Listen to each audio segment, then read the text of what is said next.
The girl had been cursed since she was a child. Anyone she touched with her bare hands would die instantly. So ever since she was little, she always wore gloves. Her parents were both black, but the girl's skin was unnaturally pale. As she grew older, that secret could no longer be hidden. Everyone in town began to look at their family with strange, judgmental eyes. To give her daughter a chance at a normal life, Lucy decided to take her to find a famous sorcerer. The journey ahead was dangerous, so Lucy hired a bodyguard named Jason to protect them along the way. The three of them officially began their search for the sorcerer. While scouting from a high point, Jason discovered a strange-looking wooden puppet. He immediately realized they had entered cannibal territory. They had no choice but to pick up their pace and move quickly through. They walked from dawn until nightfall, and by chance they came across a small family. The family warmly offered them food and water, but something about them felt very strange. The lady of the house was elegant and composed. The young girl seemed distant and dazed, and the boy wore a bizarre-looking mask. The lady explained that the boy had suffered facial injuries, and therefore had to wear the mask all the time. Then she politely asked Jason to put down his gun.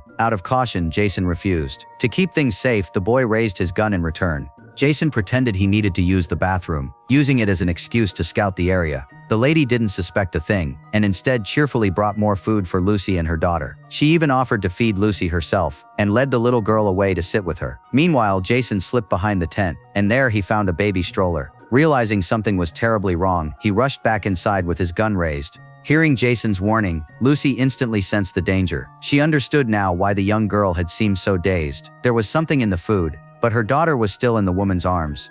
Jason was forced to lower his weapon, allowing the masked boy to take it from him. The lady, believing victory was hers, slowly pulled off the little girl's glove. In front of Lucy's horrified eyes, she kissed the girl's hand, and a second later collapsed to the ground, lifeless. The boy panicked, terrified by what he had just seen. Before he could react, someone struck him from behind. Jason and Lucy were rescued by a man hiding in the shadows, a local tribesman. The man explained that his people often played dead to lure vultures, then ambushed them for food. Starving for days, the three travelers finally had a real meal. The tribesman then led them to a nearby water source, and they spent a warm, peaceful night for the first time in days. But the next morning brought horror once again. Jason and Lucy woke up to find the girl missing. Only her gloves were left behind. They frantically searched the desert for any sign of her. Suddenly, Jason spotted a figure in white in the distance, a young girl walking away. Following her footprints, Lucy finally found her daughter. The child was sitting in a strange spot, quietly holding a hat in her arms. What had happened to the girl?